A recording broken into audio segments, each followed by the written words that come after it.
Bendiciones para todos. Dios les continúe bendiciendo grandemente y qué alegría es poder estar reunidos para seguir con este estudio hermoso y maravilloso, la cual es la soteriología, que es la doctrina de la salvación. Y continuamos, estamos en la lección clase número 6 y vamos a tocar el tema de la justificación. Todos, como hemos dicho, deben tener su Biblia a mano para estar tomando nota de todo lo que estamos explicando.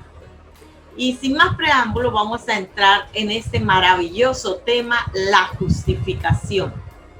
Este tema vemos que es la acción de hacer a alguien justo ante Dios. Esta es una definición corta, sencilla, donde vemos que la justificación sucede cuando Dios declara que quien ponga su fe en Cristo es justo. Lo pueden corroborar con la palabra, lo dice en 2 de Corintios 5:21. Al que no conoció pecado por nosotros, lo hizo pecado para que nosotros fuésemos hechos justicia de Dios en él. La palabra es clara cuando nos muestra cómo somos justos en el Señor. Al que no cometió pecado, lo dice, Dios lo trató como pecador para que en él recibiéramos la justicia de Dios. Es decir, Jesús se convirtió en nuestro sustituto en la cruz para que nosotros pudiéramos ser hechos justos ante Dios. Éramos culpables, pero Dios nos ha declarado justos. Y en Romanos 3, 22, 24 nos enseña la Escritura, esta justicia de Dios llega mediante la fe en Jesucristo. A todos los que creen, de hecho, no hay distinción, pues todos han pecado y están privados de la gloria de Dios. Pero por su gracia somos justificados gratuitamente mediante la redención que es en Cristo Jesús. Nuestra justificación nos llega sin reserva por el precio que pagó Jesús en nuestro lugar. Dios ofrece esta gracia a todos los pecadores y es justo y a la vez el que justifica a los que tienen fe en Jesús. Eso lo vemos ahí en Romanos 3, 22 al 24 y en el versículo 26 lo confirma. Vemos que esta doctrina se encuentra en las enseñanzas de Cristo, indirectamente. ¿Cómo así que indirectamente? En muchos pasajes. Vamos a buscar en Juan 3:18 la palabra dice: el que en él cree no es condenado, pero el que no cree ya ha sido condenado, porque no ha creído en el nombre del unigénito Hijo de Dios. El que en él cree. Entonces vemos cómo el que no cree ya ha sido condenado. Entonces aquí la palabra nos está mostrando indirectamente y claramente en otros pasajes, como lo vemos en Lucas 18 del 9 al 14.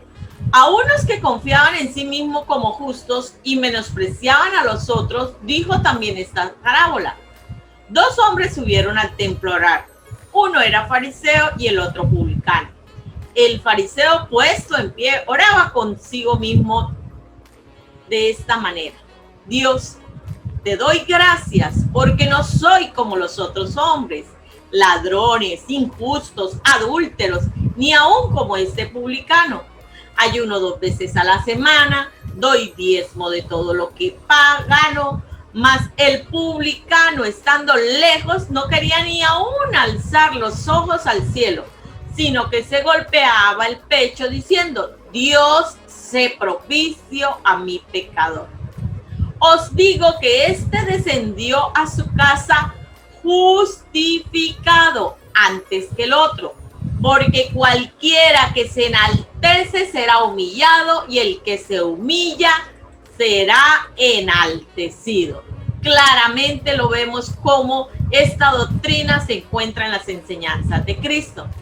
En las epístolas de Pablo, esta doctrina está completamente desarrollada, especialmente en los libros de Romanos y Gálatas. En Romanos la enseñanza de la justificación es positiva. Ustedes en casa lo pueden leer, es positiva. Pero en Gálatas vemos esta doctrina que ocurre porque Pablo está corrigiendo el error en que algunos habían caído. La justificación se encuentra en toda la Biblia. Aquí nosotros podemos estudiar Romanos, Gálatas, en toda la Biblia vemos la justificación. El significado del término justificar. Justificar no quiere decir hacerse justo, no. Esta palabra quiere decir declarar a uno justo y tratarle como si fuera así. En primera de Timoteo 3:16, la palabra dice: e indiscutiblemente grande es el misterio de la piedad. Dios fue manifestado en carne, justificado en el espíritu, visto de los ángeles, predicando a los gentiles, creído en el mundo, recibido arriba en gloria. Esta palabra quiere decir declarar a uno justo y tratarle como si fuera así. El gran problema de la justificación divina. Este problema constituye el fondo bíblico de esta doctrina entera. Es un problema moral y ético que tienen tres aspectos distintos. ¿Cuáles son? Primero, el carácter pecaminoso de todos los hombres. Segundo, el carácter inflexible de la ley moral. Eso lo pueden ver en Romanos 2:12 al 13. Tercero, el santo y justo carácter de Dios en Romanos 3, del 3 al 6. Vemos aquí cuál es la solución del problema que demanda una base para la divinidad de la justificación. Vamos a ver cuál es la solución del problema. ¿Cómo puede, preguntas que se hacen, cómo puede el Dios santo justificar a los injustos? Para justificar a los injustos, Dios tenía que poner primero un fundamento o base moral. Dios no podría justificar a los injustos con solo desear hacerlo. Si Dios hubiese salvado a los pecadores sin poner primero una base moral, se habría destruido el mundo el universo moral eterno. Por eso la base de la justificación positiva, considerada positivamente, es: Dios justifica al pecador creyente sobre la base de esa satisfacción completa, hecha según la ley moral por Jesucristo. Él es la base. Cuando murió por nuestros pecados en la cruz del Calvario. Por eso ahí en Romanos 3, 20, 26 ustedes lo pueden ver. Dios justifica al pecador sin encontrar el porqué en él. Él nos justifica sin encontrar el porqué en él. En el verso 24, en Romanos 3, 24, ustedes lo ven. Es la redención que es en Cristo Jesús. Esta es algo positivo de la justificación, la redención que es en Cristo Jesús. Cristo es la propiciación, versículo 25, Romanos 3, 25. Cristo es la propiciación, es una razón por no ejecutar la sentencia que el pecador justamente merecíamos. Esto era una sentencia que tú y yo justamente merecíamos, pero Él pagó el precio y Él nos justifica a través de lo que el maravilloso sacrificio, ese sacrificio que Él hizo, todo por amor a ti y por amor a mí. ¿Cómo puede el pecador obtener para sí esa justificación que está basada en la muerte expiatoria de Cristo? Veamos. El pecador recibe la justificación por la fe. Eso nos lo dice en Gálatas 2:16. Si quiere vamos a confirmarlo. Búsquenlo en su Biblia, Gálatas 2:16. Y la palabra nos dice, sabiendo que el hombre no es justificado por las obras de la ley, sino por la fe de Jesucristo. Nosotros también hemos creído en Jesucristo para ser justificados por la fe de Cristo y no por las obras de la ley, por cuanto por las obras de la ley nadie será justificado. Eso lo dice la palabra, nadie será justificado. La muerte de Cristo era de infinito valor y suficiente para pagar la deuda de todo el mundo. Dios dice, Cristo murió por todos. Y la fe dice, Cristo murió por mí. Vemos entonces en este andar de la justificación, vamos a ver cuáles son esos resultados de la justificación. Y lo vemos en Romanos 5, vamos a leer la palabra Romanos 5. Y no solo esto, sino que también nos gloriamos en Dios por el Señor nuestro Jesucristo, por quien hemos recibido ahora la reconciliación. Por tanto, como el pecado entró en el mundo por un hombre y por el pecado la muerte, así la muerte pasó a todos los hombres por cuanto todos pecaron. Pues ante la ley había pecado en el mundo, pero donde no hay ley no se inculpa de pecado.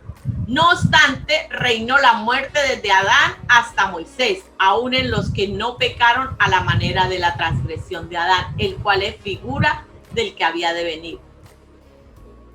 Vemos aquí cómo esta justificación, dice Romanos 5, estábamos leyendo el 11 y vamos a leer ahora Romanos 5 del 1. Dice, justificados pues por la fe, tenemos paz para con Dios por medio de nuestro Señor Jesucristo, por quien también tenemos entrada por la fe esta gracia en la cual estamos firmes y nos gloriamos en la esperanza de la gloria de Dios. Y no solo esto, sino que también nos gloriamos en las tribulaciones, sabiendo que la tribulación produce paciencia, y la paciencia prueba, y la prueba esperanza, y la esperanza no avergüenza, porque el amor de Dios ha sido derramado en nuestros corazones por el Espíritu Santo que nos fue dado. Porque Cristo, cuando aún éramos débiles, a su tiempo murió por los impíos. Ciertamente apenas morirá algunos por un justo, con todo pudiera ser que alguno osara morir por el bueno. Mas Dios muestra su amor para con nosotros en que siendo aún pecadores, Cristo murió por nosotros. Pues mucho más, estando ya justificados en su sangre, por él seremos salvos de la ira, porque si siendo enemigos fuimos reconciliados con Dios por la muerte de su Hijo, mucho más estando reconciliados seremos salvos por su vida. Y no solo esto, sino que también nos gloriamos en Dios por el Señor nuestro Jesucristo, por quien hemos recibido ahora la reconciliación. O sea, estos son los resultados de la justificación. La justificación es infinitamente más que el perdón. El perdón libra al pecador de la pena, sí, pero la justificación trata al hombre como si nunca hubiese pecado. Tengamos cuidado de no confundir los resultados con la justificación misma. Vamos a ver qué garantía de nuestra justificación. ¿Cuál es la garantía de nuestra justificación? Nuestra justificación está garantizada por la resurrección de Cristo. Es algo hermoso. Si el precio pagado por Cristo no hubiese sido satisfactorio, Él no podría haber resucitado. Por eso, en conclusión, nosotros somos justificados por la gracia. Esto es la fuente. En Romanos 3:24 lo ven. Somos justificados por la sangre, esta es la base, Romanos 5:9. Somos justificados por la gracia, también que vemos que es la fuente y es el medio, Romanos 3:28. Justificado por las obras, esto es la evidencia, Santiago 2:24. Elementos de la justificación. ¿Qué elementos hay en la justificación? Vamos a ver. Un perdón del pasado. Al contemplamos, nos contemplamos revestidos de la justicia de Cristo. Mediante la fe, Dios pierde de vista y no tiene en cuenta nuestros pecados. Una aceptación eso es en el pasado. Una aceptación en el presente. A los creyentes nos justifica Dios aceptándolos a su favor en el amado. Podemos ver en Efesios 1:6. Al aceptarnos como justos, Dios nos declara que seamos santos en nuestro interior.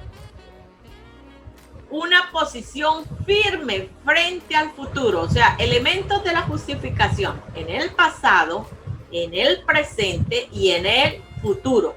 La justificación no se reduce al perdón de los pecados ni a una declaración pasajera de aceptación favorable, sino que es una posición estable, es algo estable. Entonces vemos cómo la justificación está garantizada por la resurrección de Cristo. La justificación es donde el pecador recibe la justificación por medio de la fe, que lo hemos visto en Gálatas 2:16, y vemos que la justificación del hombre no podría efectuarse sobre base de ritos religiosos. No podría ser hecha sobre la base del amor, sino sobre la base del amor de Dios. Es sobre la base, sobre ese amor tan grande que el Señor tiene para con nosotros, en dar a su único Hijo para que nosotros pudiéramos ser justificados. Vemos que la justificación es una palabra donde nos muestra y nos declara a uno justo y tratarlo como si así fuéramos. O sea, Él nos declara a través de su Hijo amado. Eso lo vimos en 2 Timoteo 3:16. También vimos que esta doctrina se encuentra en las enseñanzas de Cristo. Esto está aquí en la palabra. Indirectamente lo vimos cómo está en Juan 3:18. Y claramente vimos cómo está esta doctrina enseñada por Cristo en Lucas 18:9-14. Entonces, viendo el tema de la justificación, cómo es, vamos a pasar ahora a un tema muy, pero también muy importante, porque estamos en este andar de la doctrina de la salvación, donde hemos visto diferentes partes en las cuales hemos llegado a este punto, que es el punto de la adopción. La adopción. Y la adopción como, ¿qué es la adopción? ¿Qué es la adopción? Una fase de nuestra salvación que rara vez se enfatiza. La adopción, ¿qué es? Es en gran verdad de todo lo que el creyente debería darse cuenta y debería apropiarse. Esta palabra adopción es usada exclusivamente por Pablo en sus epístolas y ocurre 5 veces en sus escritos. El término lo aplica una vez a Israel como nación, que son israelitas, de los cuales son la adopción, la gloria, el pacto, la promulgación de la ley, el culto y las promesas. Y lo podemos constatar con Romanos 9:4. Son israelitas, de los cuales son la adopción, la gloria, el pacto, la promulgación de la ley, el culto y las promesas. Vemos cómo Pablo cita en esta parte de la Biblia.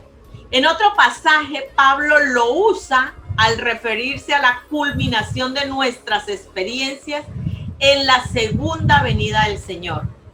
Lo dice en Romanos 8:23. nosotros también gemimos dentro de nosotros mismos, esperando la adopción, la redención de nuestro cuerpo. Las otras tres citas se refieren al presente de la vida del cristiano. Pero cuando vino el cumplimiento del tiempo, Dios envió a su Hijo nacido de mujer y nacido bajo la ley, para que redimiese a los que están bajo la ley, a fin de que recibiésemos la adopción de hijos. Gálatas 4:5. En amor, dice aquí la palabra también en Efesios 1:5, en amor, habiéndonos predestinado para ser adoptados hijos suyos por medio de Jesucristo, según el puro afecto de su voluntad. Pues no habéis recibido el espíritu de esclavitud para otra vez estar en temor, sino que habéis recibido el espíritu de adopción, por el cual clamamos Abba Padre. En Romanos 8:15. La definición, vamos a ver, esta parte de la adopción es algo importante. Es importante darse cuenta la manera en que Pablo emplea la palabra adopción. No tiene virtualmente nada en común con lo que nosotros conocemos ahora. La adopción dice que es un hijo, dice colocar como hijo. El creyente, después de convertirse en hijo de Dios por medio del nuevo nacimiento, avanza inmediatamente a una madurez de posición, siendo constituido como un hijo adulto a causa de la ubicación legal de la adopción. No vemos que no hay periodo de niñez en la esfera de la responsabilidad cristiana. Dios dirige la misma apelación a la santidad y al servicio a todo cristiano, sin importar el tiempo que haya sido salvo. ¿Qué significa la adopción? Significa hacer hijos. No, sino colocar hijos. El niño es puesto como un hijo, el menor como adulto. En la regeneración, como lo hemos visto, recibimos una nueva vida, o sea, un nuevo nacimiento. En la justificación, un nuevo entendimiento. Y en la adopción, una nueva posición. Tengamos muy claro en esto. En la regeneración recibimos una nueva vida. En la justificación, un nuevo entendimiento. Y en la adopción, una nueva posición. La adopción toma lugar en el momento en que nacemos a la familia de Dios. Es simultánea con la regeneración y con la justificación. Vemos muy claro cómo Dios hace su obra perfecta. La completa realización y disfrute de la adopción, ¿cuándo será? ¿Cuándo será ese completo disfrute de la adopción? Será en el tiempo de la resurrección de nuestros cuerpos, cuando regrese el Señor por los suyos, en Romanos 8:23. Entonces seremos librados de los yugos de la mortalidad y tendremos un cuerpo semejante al cuerpo de la gloria suya. Vamos a verlo, Filipenses 3. Mas nuestra ciudadanía está en los cielos, de donde también esperamos al Salvador, al Señor Jesucristo, el cual transformará el cuerpo de la humillación nuestra para que sea semejante al cuerpo de la gloria suya, por el poder con el cual puede también sujetar a sí mismo todas las cosas. Vemos cómo la palabra es clara y sencilla. La adopción, eso es lo que estamos esperando. Seremos librados de los yugos de la mortandad y tendremos un cuerpo semejante al cuerpo de la gloria suya. Es maravilloso. ¿Y cuáles son los resultados de esta adopción? ¿Cuáles son? El testimonio del Espíritu Santo para que redimiese a los que estaban bajo la ley, a fin de que recibiésemos la adopción de hijos. Y por cuanto sois hijos, Dios envió a vuestros corazones el espíritu de hijo, el cual clama Abba Padre. ¿Dónde vemos esta palabra? En Gálatas 4, 5, 6. El Espíritu Santo da testimonio de nuestra filiación. El Espíritu mismo da testimonio a nuestro espíritu de que somos hijos de Dios. Tu espíritu da testimonio a tu espíritu da testimonio a sí mismo de que somos hechos hijos de Dios. Esto llevará la comunión de gracia con nuestro Padre Celestial. Habemos recibido, dice la palabra en Romanos 8:15, el espíritu de adopción por el cual clamamos Abba Padre. Al mantenerse en esto, el creyente será capacitado para andar en el espíritu, porque será guiado por el espíritu. Porque todos los que somos guiados por el Espíritu de Dios, somos hijos de Dios. Gloria a Dios. Eso lo dice la palabra en Romanos 8:14. También, ¿cuáles son los resultados de esta adopción que nos libera del temor?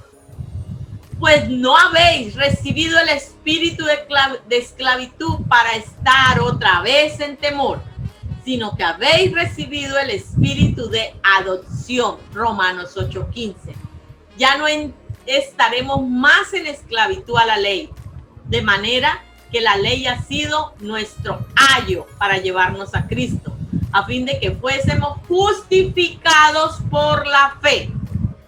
Pero venida la fe, cuando ya viene la fe, ya no estamos bajo ayo. Gálatas 3, 24, 25, como lo estamos leyendo, es el Espíritu Santo morando en nuestro espíritu, el que hace tan real la conciencia de aceptación divina que todo temor es echado fuera. Estos son uno de los resultados de la adopción. Somos también hechos herederos y coherederos con Cristo. Dice la palabra en Romanos 8:17. Y si hijos, también herederos, herederos de Dios y coherederos con Cristo, si es que padecemos juntamente con Él, para que juntamente con Él seamos glorificados. Un hijo puede ser heredero de sus padres, pero hasta que no llegue a la mayoría de edad no puede poseer su herencia. Y cuando llega a la mayoría de edad, la herencia es suya. Pero también digo, entre tanto que el heredero es niño, en nada difiere del esclavo, aunque es señor de todos, sino que está bajo tutores y curadores hasta el tiempo señalado por el Padre. Así también nosotros, cuando éramos niños, estábamos en esclavitud bajo los rudimentos del mundo. Pero cuando venimos el cumplimiento del tiempo, Dios envía a su Hijo nacido de mujer y nacido bajo la ley para que redimiese a los que estaban bajo la ley, a fin de que recibiésemos la adopción de hijos. Ya no eres esclavo, sino hijo. Y si hijo, también heredero de Dios por medio de Cristo. Eso lo pueden ver ahí, lo dice la palabra. Gálatas 4 del 1 al 7. Muchos de los hijos redimidos por el Señor no se dan cuenta de su herencia y actúan como siervos en vez de como hijos. Aquí vemos que la historia de cuando es lo del hijo pródigo. El significado y el uso de las palabras de adopción. La palabra de adopción. ¿De dónde viene esta palabra? La palabra griega es uitesia y está compuesta de uios, hijo, y tesia, derivada del verbo titemi, que significa poner o colocar. Pues uiotesia quiere decir poner o colocar a uno en lugar o posición correspondiente de uno. Y el uso de uiotesia en el Nuevo Testamento tiene su base en una costumbre prevaleciente en el Imperio Romano, en Gálatas 4 del 1 al 2. Ustedes pueden ver, conforme a esa costumbre, el niño, aunque nacido en la familia, esperaba hasta el tiempo señalado por el padre, cuando fue con formalidad y ceremonia puesto, reconocido como hijo y otorgado todos los privilegios de un hijo mayor. En nuestros tiempos, la práctica semejante al uso de huiotesia es la de otorgar al hijo los privilegios que le corresponde al llegar a la edad legal o mayoría de edad. El uso corriente de la palabra adopción, no es el mismo como el uso bíblico. Este es el uso corriente de un hijo adoptivo, no es un hijo de nacimiento. Aquí vemos que en la Biblia un hijo de Dios por adopción es siempre un hijo por un nuevo nacimiento. Y nosotros nunca adoptamos a nuestros propios hijos, pero Dios nunca adopta a ninguno excepto los suyos. ¿Sí ven? Somos hijos de Dios. La palabra hijo, ya que adopción es literalmente filiación. Debemos estudiar la palabra hijo, huios. La palabra griega huios, que es traducida siempre por hijo. Y este uso de la palabra hijo en la Biblia, vamos a verlo. Cristo es el hijo unigénito, esa es la parte esencial, Juan 3:16. Adán era un hijo creado. La nación de Israel era un hijo adoptivo. Los creyentes en Cristo son hijos adoptivos. O sea, la nación de Israel en Romanos 9:4. Y los creyentes son hijos adoptivos en Gálatas 3:26. Por eso vemos cómo esta palabra, el uso de la palabra hijo en la Biblia.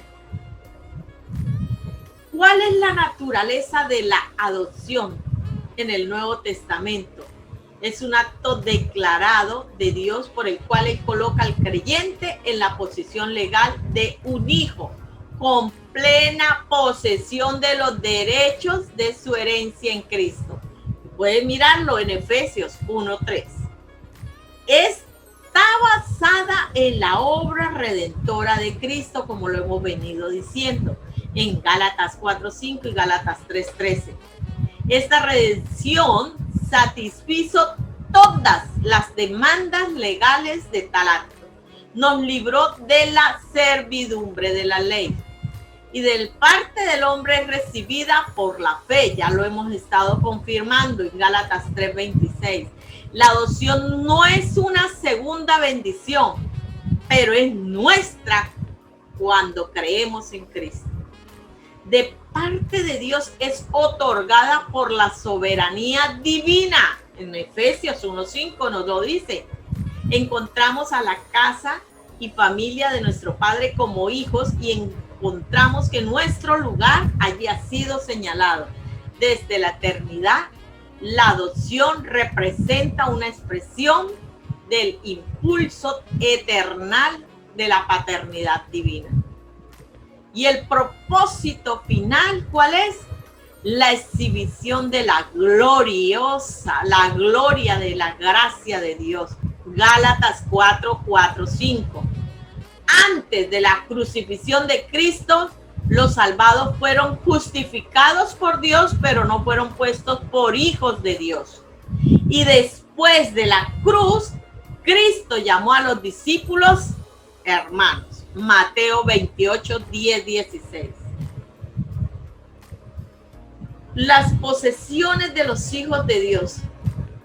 Hemos visto que tenemos libertad de la servidumbre del temor, que el Dios Santísimo es nuestro Padre, y aún la muerte significa solamente la entrada en la casa de nuestro Padre.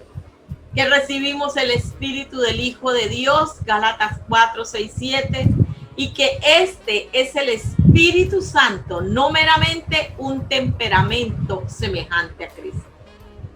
Que este Espíritu nos hace conscientes de la filiación y la obediencia a un hijo.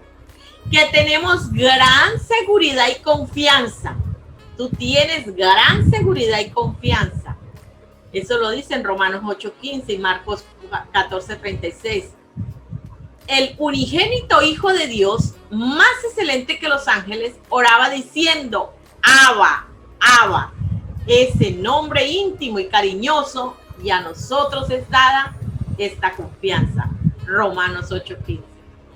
Tenemos el nombre familiar, Apocalipsis 3:12, Lucas 20, 35, 36. Dentro ni se de casa ni se dan en casamiento porque no puede ya más morir, pues son iguales a los ángeles y son hijos de Dios al ser hijos de la resurrección. Hijos de Dios. Tenemos el nombre familiar en Apocalipsis 3:12. Tenemos seguridad de una resurrección especial de la inmortalidad. Somos objetos especiales del amor divino, Juan 17:23. Hay amor entre la familia. Consuelo del Padre.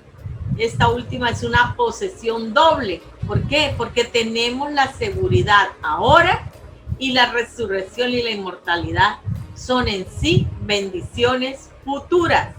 Una parte de nuestra herencia todavía no ha sido explorada, pero es nuestra tan seguramente como si estuviéramos ahora en el cuerpo resucitado.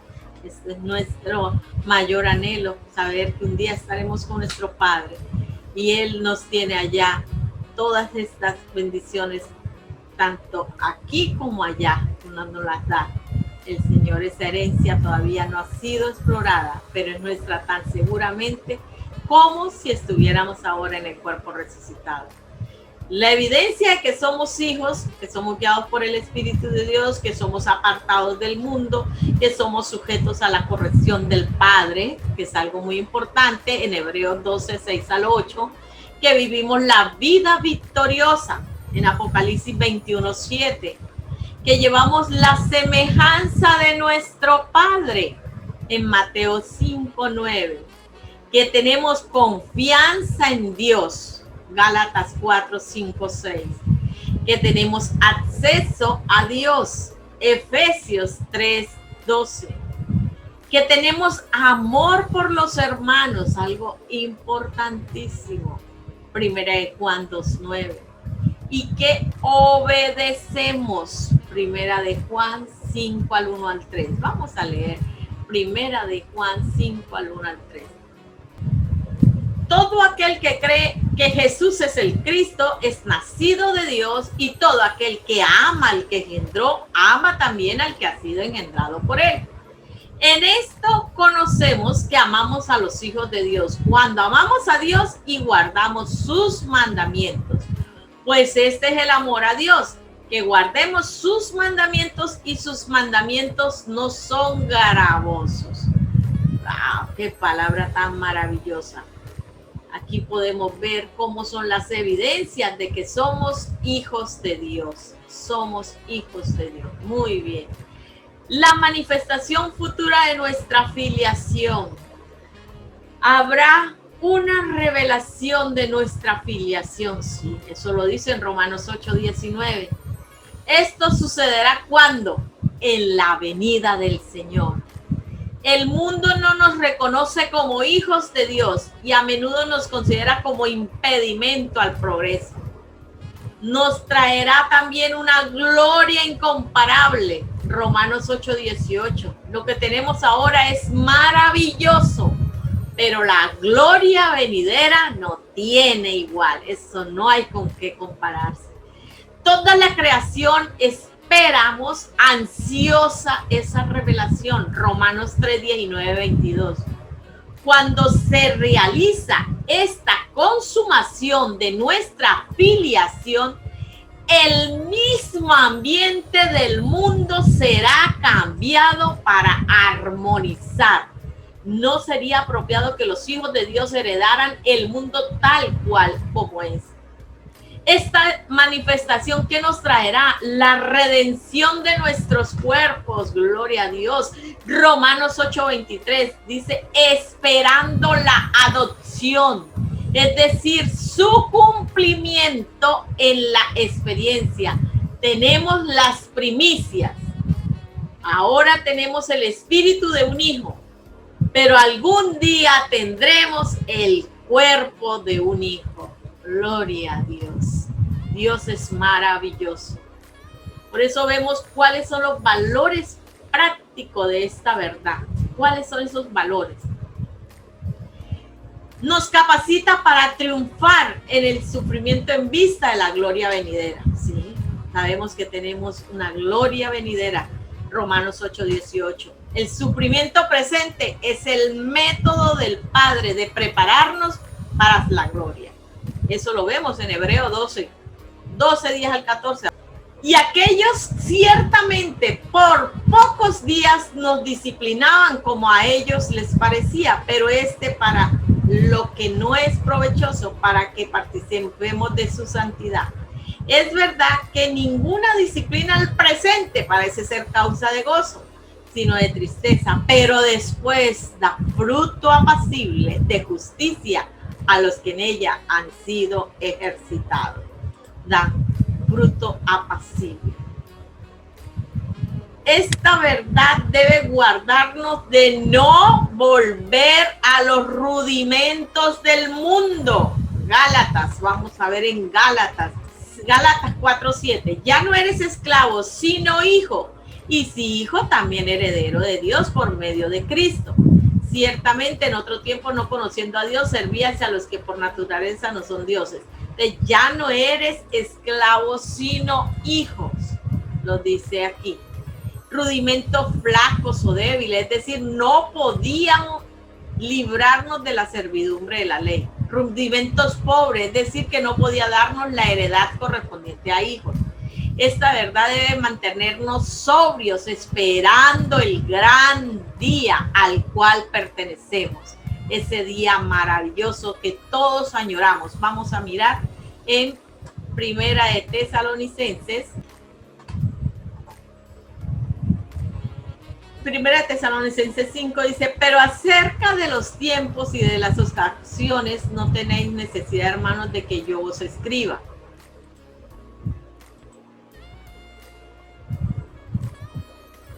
Porque vosotros sabéis perfectamente que el día del Señor vendrá así como ladrón en la noche. Que cuando digan paz y seguridad, entonces vendrán sobre ellos destrucción repentina, como los dolores a la mujer encinta, y no escaparán. Mas vosotros, hermanos, no estáis en tinieblas para que aquel día os sorprenda como ladrón. Porque todos vosotros sois hijos de luz e hijas de día. No somos de la noche ni de las tinieblas. Por tanto, no durmamos como los demás, sino velemos y seamos sobrios. Pues los que duermen de noche, duermen, y los que se embriagan de noche se embriagan. Pero nosotros que somos del día, seamos sobrios. Seamos sobrios, habiéndonos vestido con la coraza de fe y de amor y con la esperanza de salvación como yelmo. Porque no nos ha puesto Dios para ira, sino para alcanzar salvación por medio de nuestro Señor Jesucristo, quien murió por nosotros para que ya sea que velemos o que durmamos, vivamos juntamente con Él. Por lo cual, animaos unos a otros y edificaos unos a otros, así como lo hacéis. Animaos unos a otros y edificaos unos a otros, así como lo hacéis. Esta verdad debe eliminar toda distinción de raza y posición. Hemos visto la adopción y estamos en esa espera maravillosa para ver cumplimiento de cuando se llegue el tiempo de poder estar completamente esperando la adopción, es decir, el cumplimiento en la experiencia. Nosotros tenemos las primicias, ahora tenemos el espíritu de un hijo, pero algún día tendremos el cuerpo de un hijo. Antes de la crucifixión, los salvados fueron justificados por Dios, pero no fueron puestos por hijos de Dios. Después de la crucifixión, Cristo llamó a los discípulos hermanos. Ustedes deben tener muy claro esto. Y esta naturaleza de la adopción es algo importantísimo, y que el uso de la palabra hijo que se encuentra en la Biblia, que somos hijos, que es algo que ustedes tienen que estar seguros que tú eres un hijo, que en la Biblia un hijo de Dios por adopción es siempre un hijo por nuevo nacimiento. Nosotros nunca adoptamos a nuestros propios hijos, pero Dios nunca adopta a ninguno excepto los suyos. Somos hijos de Dios, hijos de Dios, hijos de Dios. Muy bien. Viendo este tema acerca de la adopción y acerca de la justificación, hemos terminado con la clase número 6. Estamos llegando a la recta final del estudio de la soteriología, el estudio de la doctrina de la salvación. Hermosa, maravilloso. Todo lo que Dios ha hecho por amor a nosotros es algo que te debe empoderar para poder llevar esas buenas nuevas con unción, poder y gloria, y ganar las almas para Cristo, porque Cristo está pronto a venir y queremos que Él nos encuentre como obreros aprobados, que no tengamos de qué avergonzarnos y que siempre usemos bien la palabra de verdad. Les amo en el amor del Señor, los espero en la próxima clase. Dios me los continúe bendiciendo. Dios les guarde.